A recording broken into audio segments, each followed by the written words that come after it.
Jasmine computer training centre Shankar Chowk Chaudhary complex सेवधा।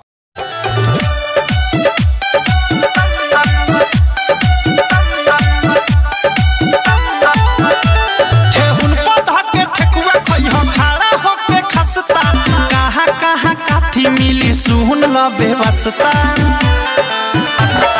Dhoripur में पान खइह जौबनपुर में नसता मोहन काला ताजा राजा कहट जाई रसता आवा हमारा लंदन जाता रह तू तो लंदन आवा हमारा लंदन जाता रह तू तो लंदन।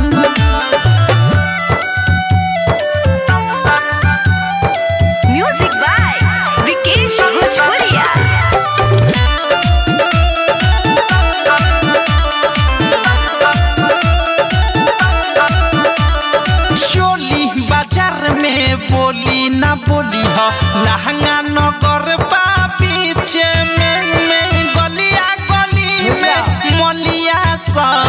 पास बनोट घींचे में अरे चोली बाजार में बोली ना बोली हो लहंगा नगर बा पीछे में गलिया गली में मलिया सा पास बनोट घींचे में झूलापुर रसगुल्ला खइह सायापुर सब पापड़ी महलपुर में मिश्री मिली सोट के खइह लाबड़ी लालीपुर में घूमे सब छौरी खाली लाबड़ी जाए के बेरी खालो होई जवानी के मुर्गा बड़ी आवा हमारा लंदन जाता रह तू तो लंदन आवा हमारा लंदन जाता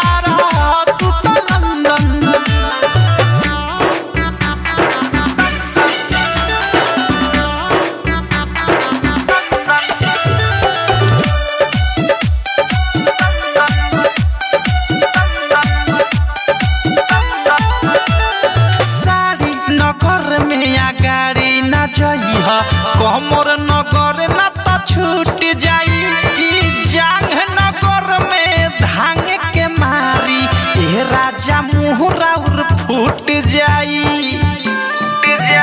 और साड़ी नगर में गाड़ी न जइह कमर नगर न तो छूट जाई जांग नगर में धांग के मारी ए राजा मुहराउर फूट जाई